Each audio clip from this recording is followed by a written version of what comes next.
안녕하세요. 오늘은 사장 관계 데이터 모델링 부분과 뒷부분 관계 대수 부분을 같이 보도록 하겠습니다.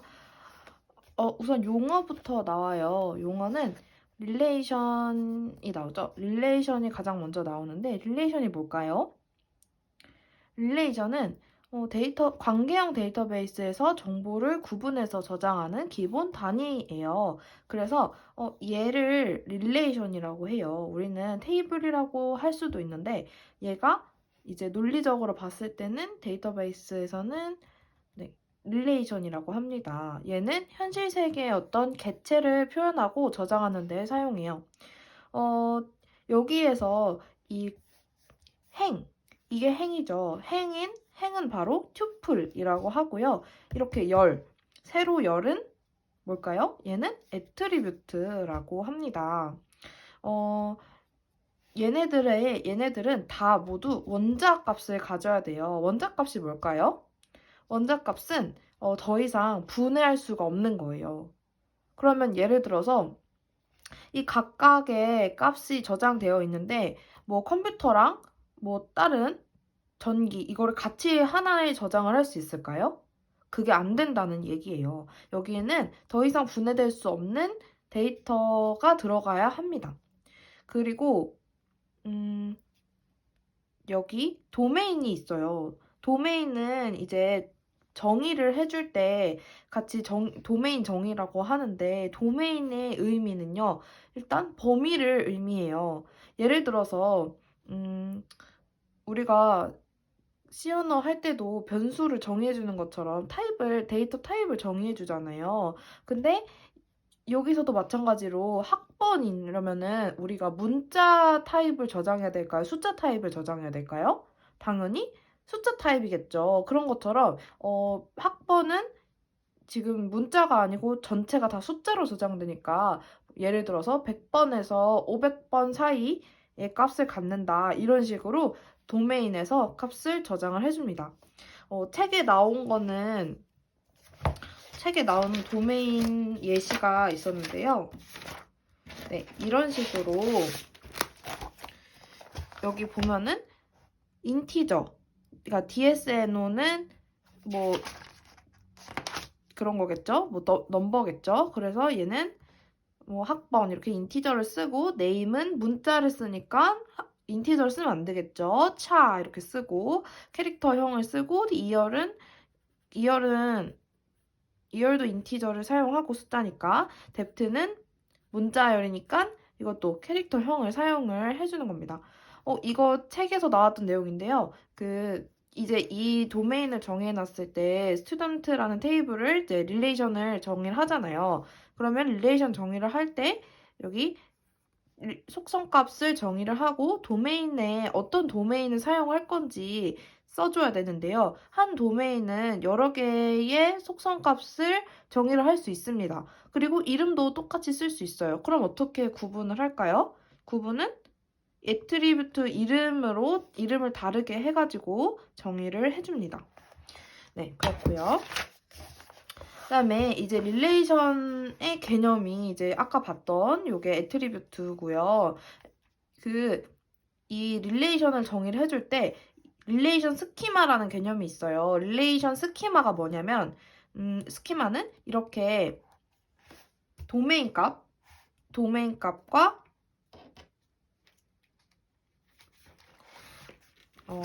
잠시만요. 네, 여기서 적어놨는데 도메인이 아니고 애트리뷰트의 이름이에요. 애트리뷰트 이름과 릴레이션 이름인 여기 학생이죠. 그러면 릴레이션 스키마에는 어떤 것이 저장이 될까요? 이 구조 정보가 저장이 되는 거예요. 릴레이션의 구조 정보라 하면 이 릴레이션의 이름이 되겠고 그다음에 이 애트리뷰트의 이름이 될 수 있어요. 그래서 이 두 개가 저장이 됩니다. 그리고 얘는 릴레이션 스키마인데 네포라고도 불러요. 그래서 얘는 변하지 않아요. 왜냐면 우리는 여기다가 이제 뭐 어떤 값을 넣었다 뺐다가 할 텐데 그러면 여기 있는 데이터 내부 내용은 바뀔 수 있어요. 근데 구조를 처음에 정의를 해놓으면 구조는 바뀌지 않겠죠. 그래서 릴레이션 스키마는 변하지 않는다. 정적이다 이고요.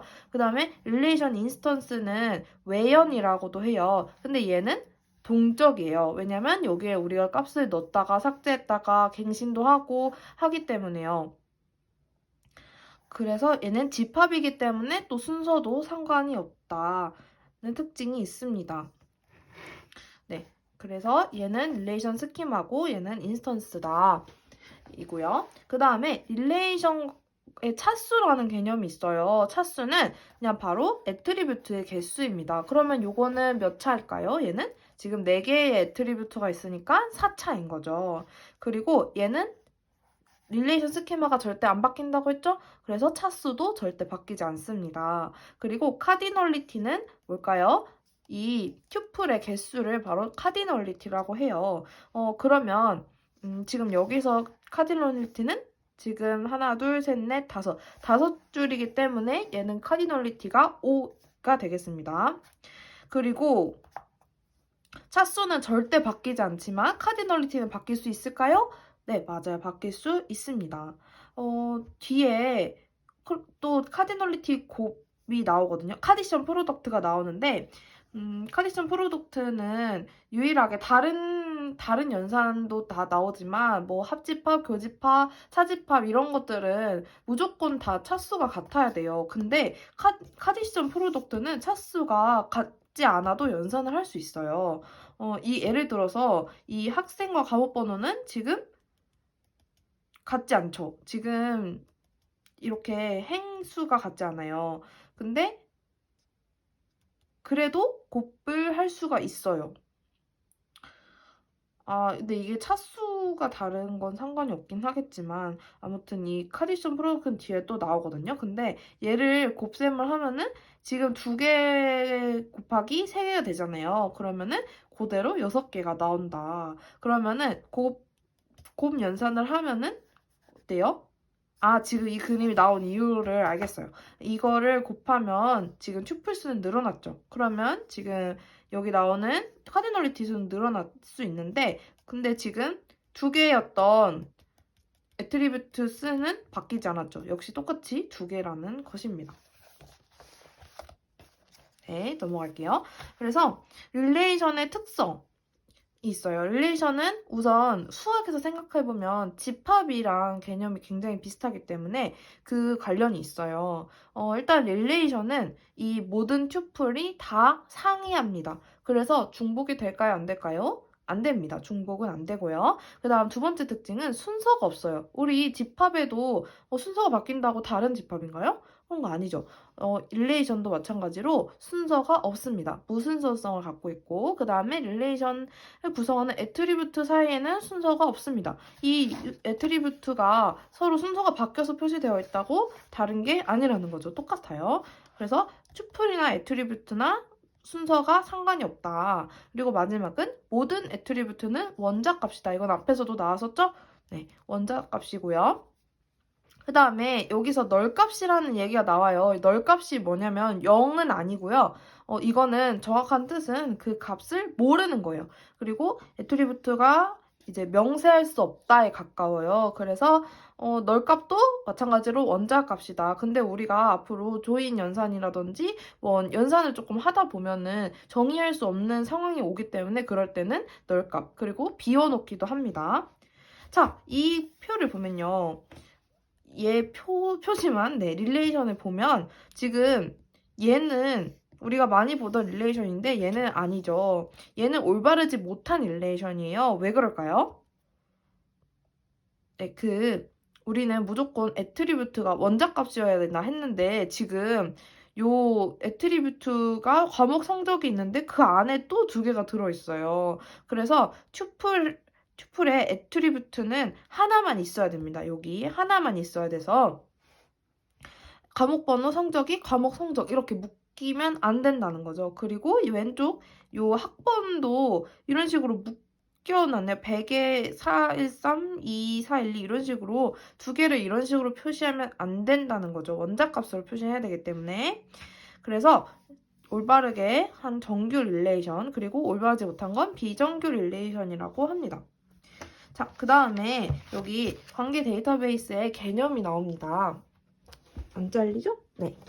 네, 개념이 나오는데요. 여기서 우리가 봐야 될 거는 개체 무결성과 참조 무결성이에요.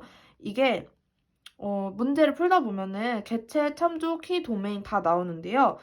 가장 많이 쓰이는 게 개체랑 참조예요. 개체는 기본 키랑 관련이 있어요. 우리 기본 키는 뒤에서 또 여기 키 설명을 하겠지만 기본 키는 그 릴레이션에서 가장 중요한 키예요. 왜냐면 얘가 다른 릴레이션끼리를 다 구분을 해주는 유일성을 가지고 있고 또 최소성을 가지고 있기 때문에 기본 키가 굉장히 중요한데 이 개체 무결성은 그 기본 키가 널이면 안 된다는 거죠. 왜냐면 기본 키가 널을 가지게 되면 또는 기본 키가 중복값을 가지게 되면 이 기본 키가 하는 역할을 잃어버리는 거잖아요. 그래서 그 기본 키란 널 값이거나 중복 값을 절대 가지면 안 된다라는 것입니다. 만약에 그거를 가지게 된다. 중복이나 널이다. 이렇게 되면은 개체 무결성 조건을 위반하게 되는 거죠.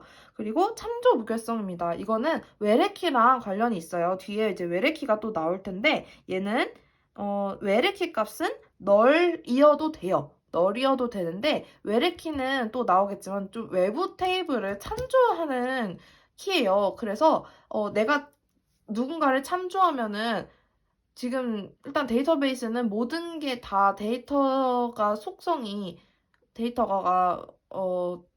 이렇게 분리를 해놓고 조금 변형을 해도 원래 데이터를 지키면서 이제 분할을 하거나 이렇게 해야 되는데 만약에 외래키인데 내가 쟤를 참조하고 있어요. 근데 그 애가 값이 바뀌거나 다른 값을 가지고 있는데 그거를 다른 값을 참조를 하고 있어서 값이 서로 달라져요. 예를 들어서 내가 값을 변경했는데 쟤는 그 값을 가지고 있지 않아요. 원래 테이블은. 그러면 되겠어? 안 되겠어요? 안 되겠죠.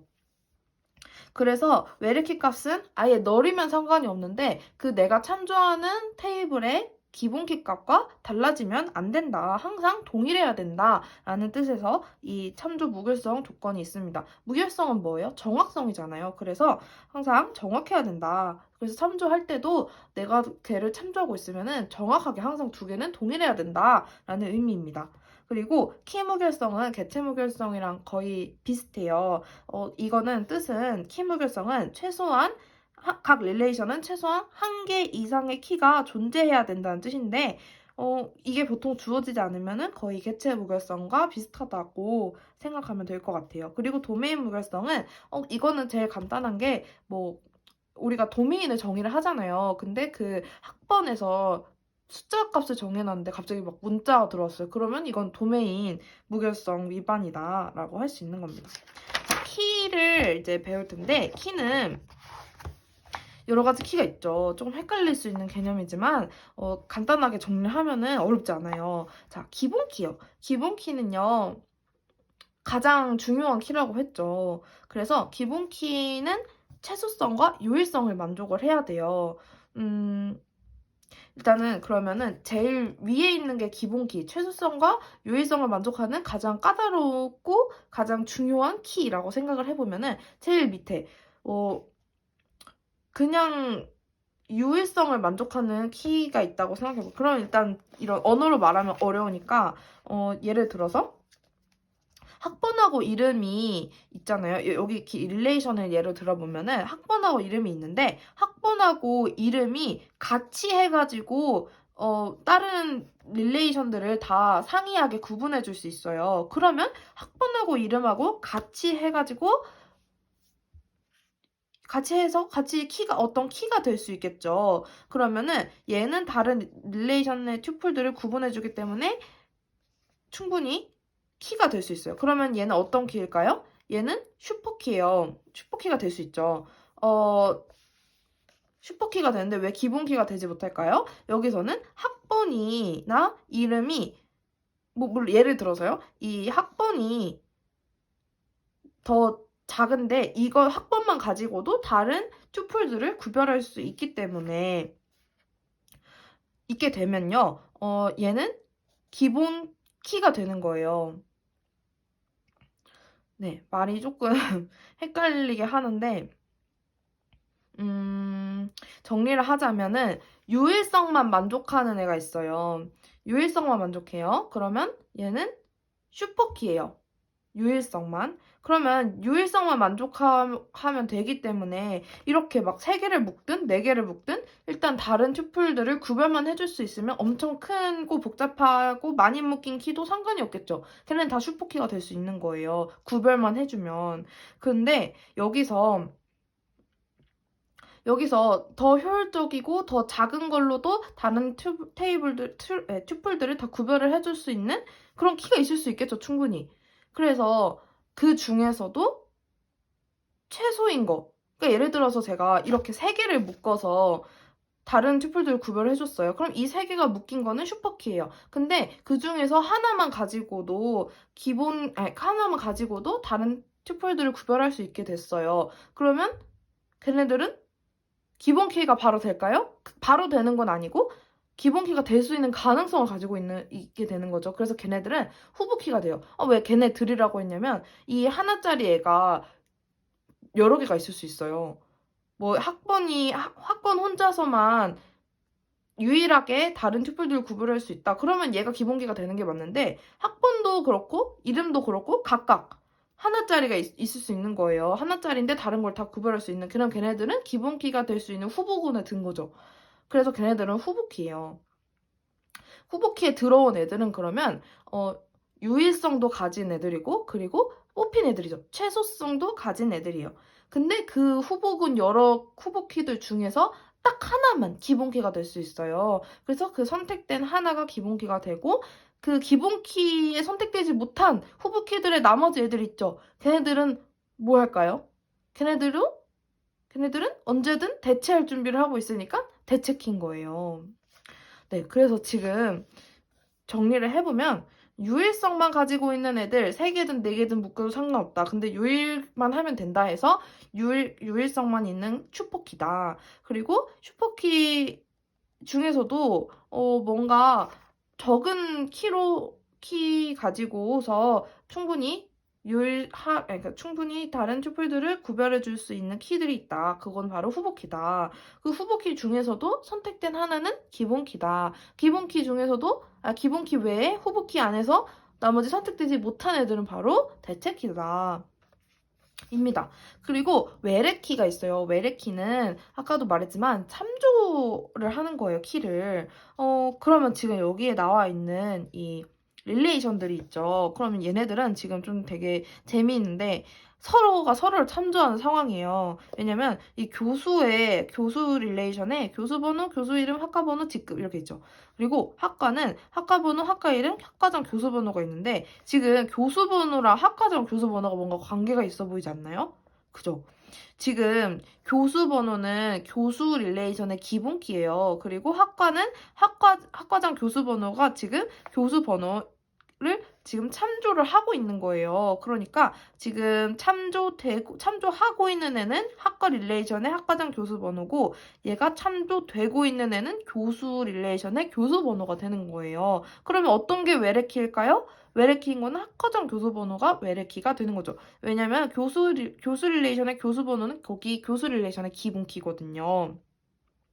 그렇죠? 그리고 또 재밌는 거는 교수 릴레이션에 지금 학과 번호가 있잖아요. 그럼 얘는 원래 교수 거가 아니고 학과 릴레이션에 있던 애인데요. 지금 필요해서 갖다 쓴 거예요. 그럼 어디서 갖다 쓴 거예요? 학과 번호는 학과 릴레이션에 기본 키인 거예요. 그래가지고 얘가 학과 번호를 지금 참조를 하고 있습니다. 그래서 교수 릴레이션의 학과 번호가 지금 참조하는 릴레이션인 거고요. 참조되는 릴레이션은 학과 릴레이션인 겁니다. 네. 그리고 특이한 게 있어요. 외래키는 자기 자신을 참조할 수도 있어요. 꼭 외래키라고 남의 테이블 빌려오고 할 필요가 없어요. 그러면은 셀프 참조를 어떻게 하냐, 어떤 식으로 하냐. 예를 들면은 뭐 교수 1이 있어요. 근데 교수 1이 그 학과의 학과장일 수도 있잖아요. 지금 보면은 교수 1 릴레이션에 학장 교수 번호가 있어요. 그러면은 교수 번호가 100인데 100인 교수가 학장일 수도 있는 거잖아요. 그러면은 얘가 지금 이 교수 번호를 참조를 하고 있는 거예요. 그러면 학장 교수 번호가 교수 번호를 참조하고 있다. 그러면 참조하고 있는 릴레이션과 참조되는 릴레이션이 하나인 거죠. 네, 그렇습니다. 외래 키는 이렇게 자기 참조도 할 수 있다. 그리고 우리 아까 말했지만 앞에서 무결성 제한 조건이 몇 가지가 있었죠? 네 가지가 있었지만 여기서 또 두 가지가 나오네요. 다시 한번 보면은 개체 무결성은 기본키가 널값이나 중복값을 가지면 안 되고, 참조 무결성은 외래키는 널값이 가능하지만 그 참조하는 테이블과 참조하는 테이블과 키값이 같아야 된다. 다른 값이 있으면 안 됩니다. 네, 그렇고요. 4장은 이렇게 끝이 납니다. 그리고 5장은 관계 대수 개념이 나와요. 관계 개수와 관계 해석이 나오는데 관계 대수의 연산이 조금 중요하니까 알아보도록 하겠습니다. 일반 집합 연산과 일단 관계 대수의 개념이 뭘까요? 관계 대수? 일단은 기본서에 나온 관계 대수의 개념을 보겠습니다. 네, 관계 대수는 여기 보면은 관계 대수는 일단 관계 데이터베이스에서 릴레이션은 투플의 집합이에요. 그쵸? 그리고 관계 대수는 이러한 릴레이션을 처리하기 위한 연산의 집합으로서 각 연산의 피연산자가 모두 릴레이션이죠. 그죠? 그리고 연산 결과도 또한 릴레이션이 나옵니다. 그래서 이거는 굉장히 이제 집합과 유사해서 우리 집합에서 나오는 연산들이 뭐가 있죠? 합집합, 교집합, 그리고 차집합도 있고요. 그리고 차집합도 있고 또 뭐가 있죠? 여기도 나오네요. 카디션 프로덕트. 그렇죠. 마지막에 카디션 프로덕트가 있습니다. 그렇지만 이제 여기 집합은 뭐 예를 들어서 A랑 B랑 합집합을 한 거와 B랑 A랑 합집합을 한 거랑 순서가 뒤집어지게 써도 사실 연산 결과는 같잖아요. 근데 이 세 개는 상관없어요. 합집합, 교집합, 차집합은 순서를 바꿔서 해도 상관이 없는데 아니죠. 네. 합집합, 교집합, 카디션 프로덕트는 언제나 이렇게 순서를 바꿔도 상관없는데 차집합 있죠. 우리가 A 빼기 B랑 B 빼기 A랑 같은가요? 아니죠. 여기도 마찬가지로 차집합은 순서를 바꿔서 하면 안 된다라는 것입니다. 자, 합집합, 교집합, 차집합은 쉬워요. 그리고 카디션 프로덕트도 크기는 커지지만 그러면 일단은 예제를 아예 같이 풀어보는 게 좋겠죠. 같이 한번 풀어보도록 할게요.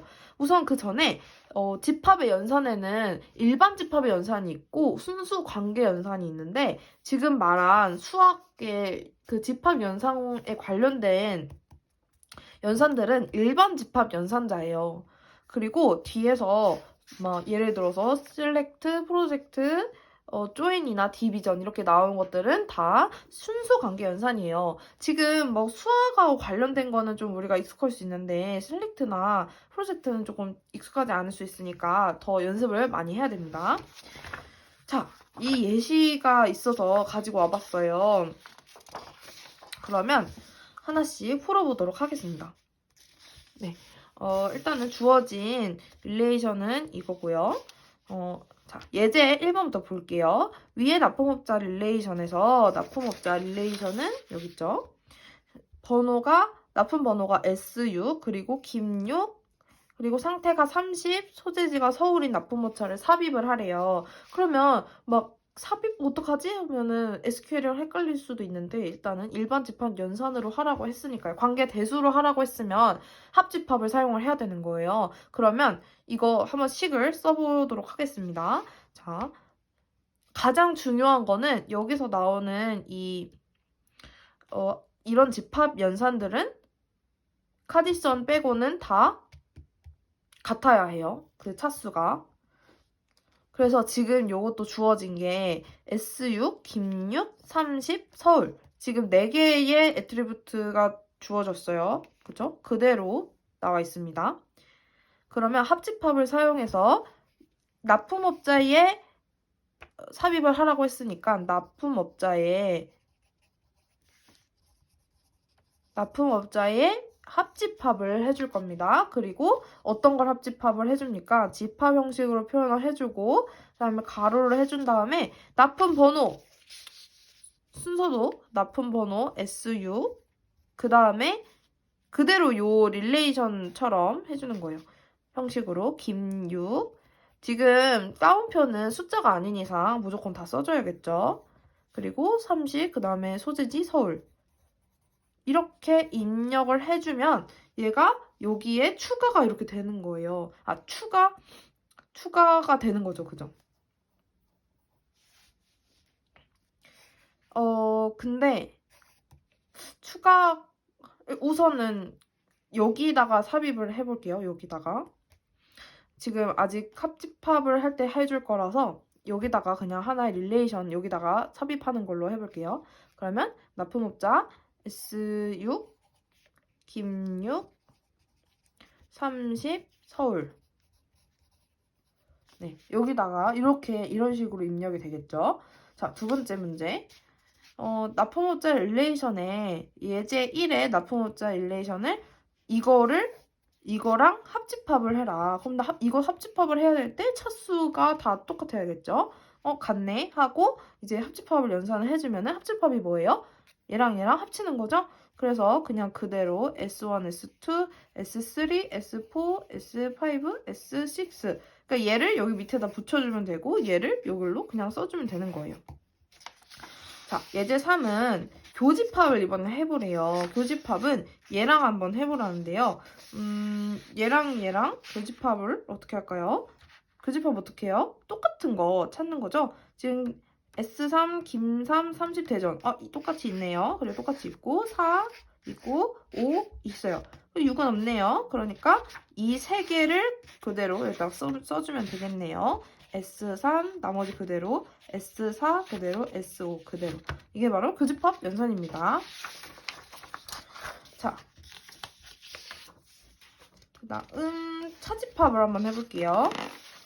네, 차집합 연산을 해보래요. 차집합은 예제 3의 결과 릴레이션. 예제 3의 결과 릴레이션이 이거죠. S3, 4, 5 요 부분이에요.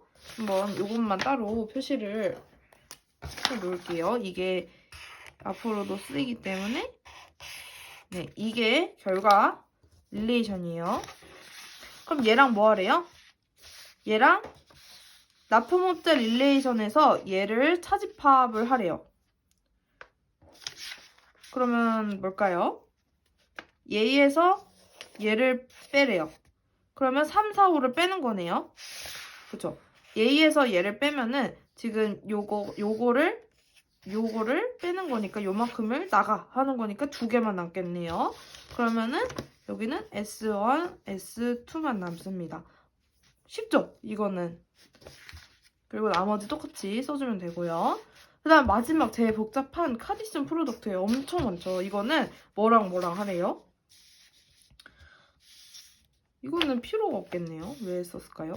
릴레이션 S에 이 릴레이션 S만 쓰네요. 계속. 예제 3 릴레이션을 카디션 프로덕트 한대요.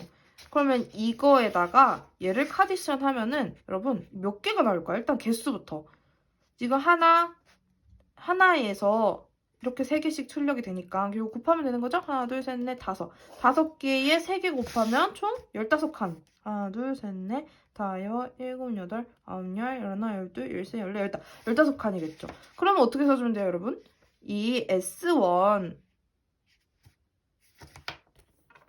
네, S1, S3 되게 칸이 이게 잘못된 것 같은 느낌이 드는데요.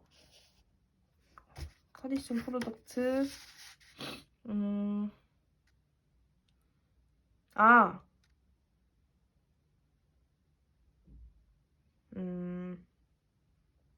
이걸 어떻게 카디션을 해주면 될까요?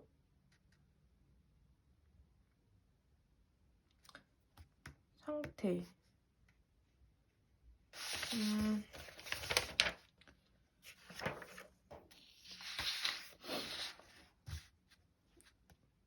기밀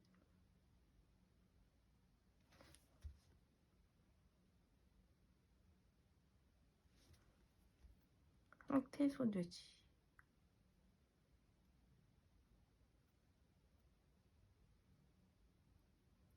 얘 하나를 해주고 그 다음에 S3을 해주면 될까요? 이거 하나당 이거 3개. 이거 한 번 출력, 이거 한 번 출력, 이거 한 번 출력, 이거 한 번 출력, 이거 한 번, 이거 한 번, 이거 한 번, 이거 한 번.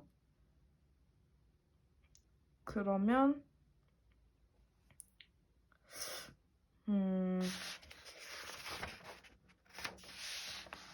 이거는 어떻게 출력이 될지 다시 한번 생각을 해보도록 하겠습니다. 근데 제 생각에는 그냥 요거 한 번 출력되면은 요거 한 번, 한 번, 한 번 이렇게 되지 않을까 합니다. 요거는 네, 다시 한번 생각을 해볼게요. 네, 다음 순수 관계 연산자입니다. 요거는 셀렉트예요. 얘는 행을 출력하는 거예요. 이건 조건이 있어서 조건을 만족하는 행을 출력을 하는 거고, 예를 들어서 학과가 컴퓨터인 이제 학생 테이블, 학생 릴레이션에서 학과가 컴퓨터인 애를 뽑아라. 그러면은 여기서 학과가 컴퓨터인 애를 찾아서 그 행을 출력을 하는 겁니다. 이거는 간단하죠. 그리고 프로젝트 연산이 있어요. 이거는 프로젝트 연산은 어떻게 되죠? 얘는 열이에요, 열. 해당이 되는 릴레이션 중에 해당되는 애트리뷰트 열을 출력을 하는 거예요. 근데 얘는 이제 중복이 제거되어서 출력이 됩니다. 그래서 셀렉트 연산은 행이고 프로젝트 연산은 열이니까 이제 얘는 수평적 셀렉트는 수평적 부분집합이라 하기도 하고 얘는 수직적 부분집합이라고 하기도 해요. 그래서 얘는 해당되는 열이다. 예를 들어서 프로젝트 이름 학과 하면은 이름과 학과 열을 출력을 해주는 겁니다. 여기까지는 쉬운데 이제 조인이 조금 복잡하죠. 조인은 일단 여러 가지 종류가 있어요. 동등 조인, 자연 조인, 그리고 세미 조인 확장으로 세미 외부까지 있어요. 그래서 일단 가장 간단하게 이제 기본서에서는 이렇게 생긴 세타라고 하는데 세타 안에 연산자를 넣었다고 했는데 이 세타가 등호일 때는 동등 조인이라고 해요. 그냥 얘는 동등 조인이면은 조건이 같은 애들을 다 출력을 하는 거예요. 그래서 지금 학생 테이블, 얘 테이블이 있는데 이 학생의 학번이 지금 학번 가지고 같이 조인을 해줄 수 있단 말이에요. 그러면은 얘가 출력이 어떻게 돼요? 얘가 출력이 학번은 솔직히 같은 테이블이니까 같은 속성이니까 하나만 출력이 돼도 상관이 없는데 얘는 굳이 두 개가 다 출력이 되는 애입니다. 동일 조인은. 그래서 그러면 이 학번이 이름이 같은데 어떻게 두 개를 구별을 해줍니까? 하면은 학생 릴레이션의 학번 해서 학생점 학번 이렇게 해주고 등록 릴레이션의 학번 해서 등록점 학번 이런 식으로 해서 굳이 두 개의 조인 내용도 같잖아요. 근데 이거를 굳이 써줘서 중복이 발생합니다. 그러면 문제. 이 동일 조인을 했을 때 릴레이션 차수는 어떻게 구하면 될까요? 그냥 얘는 중복이 제거되거나 그러지 않으니까 얘는 그냥 얘 차수 더하기 얘 차수 지금 4, 5니까 9개의 결과가 나오겠네요. 얘는 어쨌든 동등 조인은 중복이 제거가 안 된다. 그래서 비효율적이니까 나온 게 자연 조인이다. 얘는 중복 제거가 되는 거예요. 그러면 아까 중복됐던 요 학번이 두 개가 안 나오고 하나만 나오겠죠? 네, 여기 나온 것처럼 하나만 나오게 됩니다. 그리고 네, 일단은 이게 동일 조인이나 자연 조인은 일단은 간단하니까 넘어가고 디비전부터는 예제로 같이 풀어볼게요. 디비전은 이제 나누기 개념이잖아요. 그러면은 나누어지는 릴레이션은 나누는 릴레이션의 모든 애트리뷰트를 공통으로 포함한다 라고 나와요. 책에서도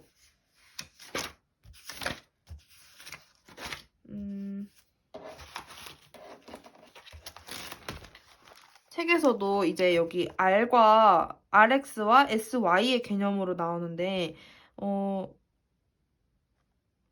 일단은 이게 개념이 좀 어려워요. RX는 RDY로 표현할 수 있다. 그러니까 예를 들어서 이렇게 X가 있고 요 안에 Y가 있으면요. 요 나머지 영역이 D잖아요. 그러면은 X, DY가 있으면은 YD에 대한 YD의 릴레이션 YD에 대한 SY로의 디비전은 나눗셈과 정수 나눗셈과 비슷하다. 그 의미는 SY의 모든 투플이 연관되는 RD의 투플을 선택하는 것이다. 라네요. 네. 그래서 여기 RDY에 대한 SY로의 디비전. 그러니까 Y가 X 안에 속하고 X 빼기 Y는 D라고 하자. 그러면 X는 D 더하기 Y로 DY를 같이 한 걸로 표현할 수 있다. 그래서 DY에 대한 SY로의 디비전은 그러면 네, 일단 나누기 개념은 공통 투플에 연관되는 RD의 투플을 선택하는 겁니다. 네, 그래서 얘는 공통으로 포함된 애를 구하면 됩니다. 자, 그러면은 예제가 있으니까 같이 풀어보도록 할게요. 이거는 똑같은 건데 좀 크게 보려고 가져왔습니다. 자, 얘는 그러면은 일단은 C413이 있잖아요. 그러면 이 얘 나누기 얘를 하는 거예요. 그러면 얘를 포함하는 애들을 뽑아주면 되는 겁니다. C413이 있는 애들은 얘가 있을 테고 그 다음에 C413 두 개가 있네요. 세 개 있네요. 네, 세 개가 있고 공통되는 걸 포함을 무조건 하는 애들이고 이제 나눠지니까 여기선 학번만 추출이 되겠죠. 그러면은 학번이 추출이 되고 그 다음에 100과 300과 400 이렇게 추출이 되겠네요. 그리고 두 번째는 이 두 개의 과목 번호가 모두 포함이 된 애를 구해야 됩니다. C312, C313 이 다 있는 요 300 그리고 C312, C413 다 있는 400 나머지는 없네요. 그러면은 얘도 학번이 나올 테고 얘는 300과 400 이렇게 나오겠네요. 자, 그 다음에 과목 3은 과목 번호 C312, 413, 412가 나와야 돼요. 312 없고 312, 413 없고 312, 413, 413, 412 없고 312, 412, 313 이게 세 개가 있네요. 아니네요. 500이 하나네요. 그러면은 C312 그럼 400이네요. 400 하나가 지금 요 세 개를 다 포함하고 있어요. 요거 하나, 요거 하나, 요거 하나 해가지고 그러면 400이 하나 나오네요. 칸이 너무 크죠? 학번 이렇게 써주면은 이게 바로 디비전 연산입니다. 네, 그래서 그 다음 이제 관계대수를 마지막으로 확장을 해볼게요. 근데 이 확장이 제일 복잡해요. 이 그림을 확대해서 뽑아오려고 했는데 까먹었어요. 이거는 그러면은 그래도 한번 요 그림으로 같이 볼게요. 자, 세미 조인이 나오고 외부 조인이 나와요. 세미 조인은 일단 개념서에 나온 그 개념이 제일 좀 정확하게 나와 있는 것 같아서 자, 세미 조인은요. R과 S를 자연 조인한 결과에 R의 애트리뷰트로 프로젝트 한 것과 같아요. 그러면 여기 볼까요? R과 S를 자연 조인한 결과에 R의 애트리뷰트로 프로젝트 한 거다. 그러면은 그러면 지금 보면은 R쪽에 있는 게 나오는 거예요. 그러니까 간단하게 말하면 여기서는 지금 이렇게 R과 S를 교집합한 거에 대해서 얘 교집합한 것과 R을 자연 조인을 했을 때 나온 결과가 이제 세미 조인이에요. 그리고 세미 조인도 이렇게가 있고 이렇게가 있어요. 그러면 RS는 이렇게 되어 있는 거는 R 쪽에 있는 L 기준인 거고요. 그다음에 이렇게 RS면은 S 쪽에 있는 애가 기준인 거예요. 그래서 이렇게 RS가 있으면 지금 R과 S를 교집합한 애가 지금 요 부분이에요. 요 부분이 지금 교집합했을 때 같아요. 그러면 B1, C1, B1, C1, 그리고 B2, C3가 지금 얘랑 둘이서 교집합했을 때 나오니까요. 그러면은 해당되는 거랑 이 교집합했을 때랑 R이랑 자연 조인을 해서 나온 결과는 뭘까요? 그러면은 A1, B1, C1, A2, B1, C1, A4, B2, C3 이렇게가 되겠죠. 그래서 세미 조인한 결과는 얘고요. 그럼 반대로는 어떻게 될까요? 반대로는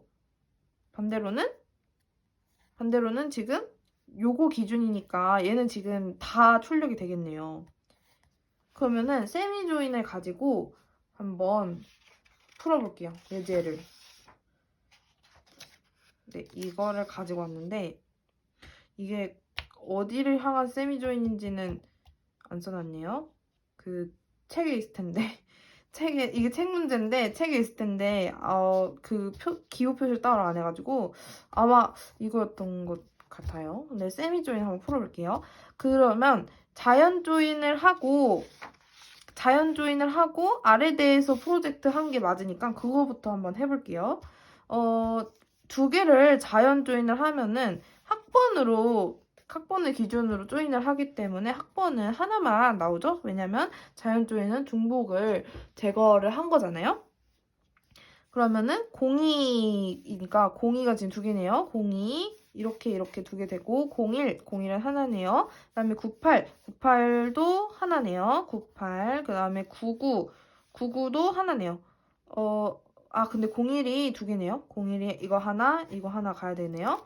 그러면은 01이 두 개, 그다음에 98이 하나, 그다음에 99가 하나 이렇게 되네요. 네, 그리고 나머지는 다 같아요. 이름 나올 테고 성별 그리고 과목명 그리고 학점이 나오겠네요.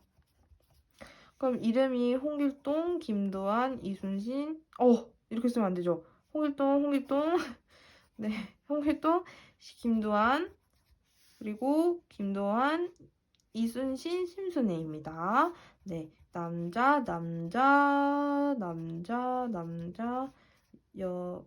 여자, 그리고 네, 이순신 여자일 수 있죠? 여자. 그리고 과목명 PL, DB, 98, OS, SE. 그리고 학점은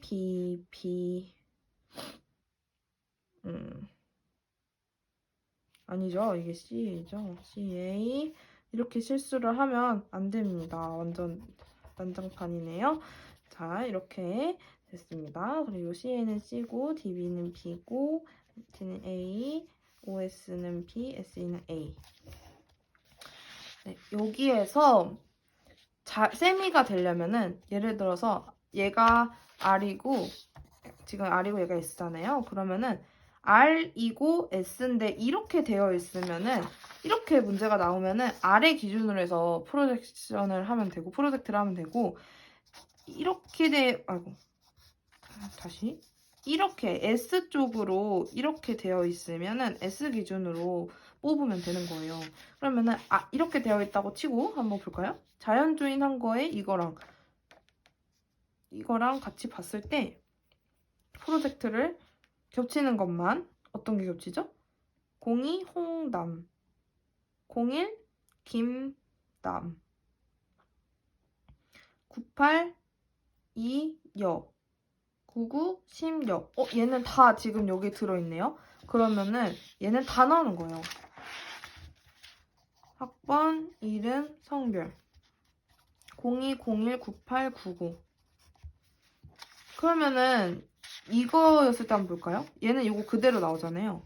그러면은 이 S 기준이었을 때 볼까요? S 기준이었을 때는 02PLB, 02CAC 있고요. 그 다음에 01DBP 있고요. 98OSB 있고요. 01NT, 01NTA 있고 99SEA. 다 있네요, 얘도. 네, 얘도 그러면 이게 다 나오겠죠? 그렇게 되어 있으면.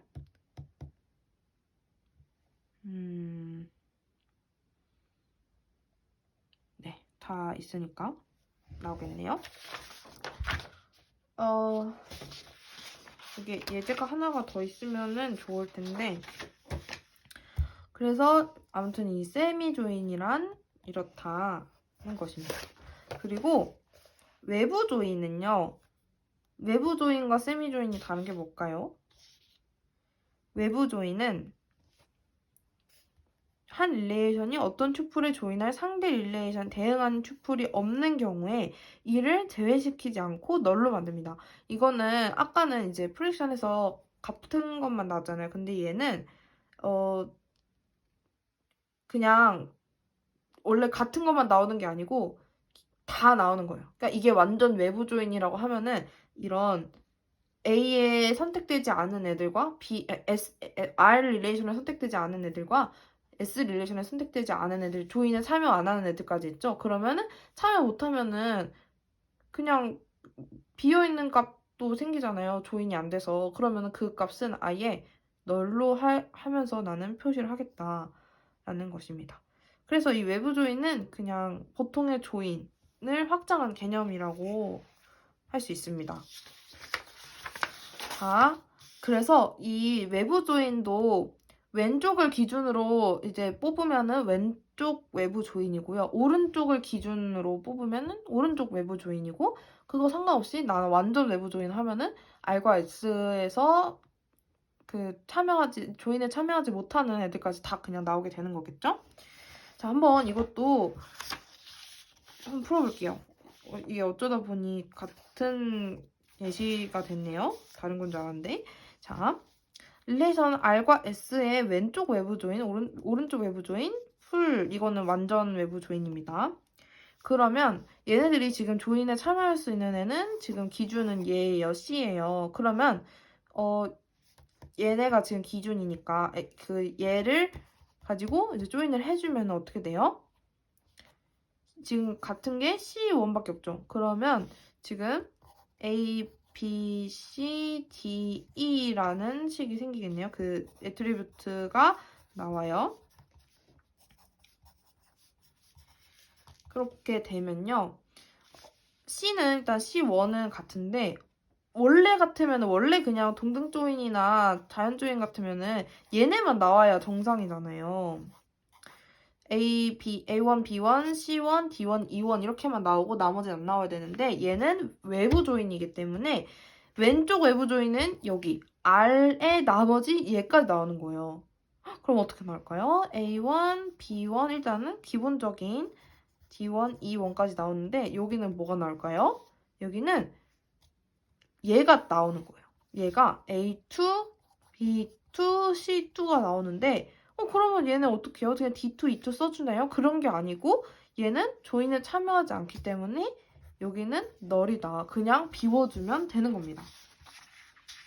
그리고 오른쪽 외부 조인은 뭐예요? 이것도 똑같이 나오기는 하지만 위에 요 첫 번째 열은 나오는데요. 얘를 기준으로 하기 때문에 얘가 일단 나오고 나머지 얘는 널입니다. 이렇게 되는 거죠. 그러면요. 완전 외분 조인은 뭐예요? 다 첫 번째로 나오는데 이거 두 개 다 그 조인에 참여하지 않는 애들이 다 나오는 거죠. 그러면은 A1, B1, C1, D1, E1인데요. 여기서 왼쪽에 참여하지 않는 애인 A2, B2, C2, 널. 그리고 여기서도 널, C3, D2, E2까지 이렇게 나오게 되는 거예요. 네, 이게 바로 외부 조인입니다. 네. 이것도 같네요. 여기서는 그냥 널널 이렇게 써주네요. 그래서 기준이 어떤 거냐라는 것에 따라 다르게 됩니다. 네, 일단은 개념은 여기까지로 됐고요. 다음 시간은 이제 SQL에 대해서 알아보도록 하겠습니다. 감사합니다.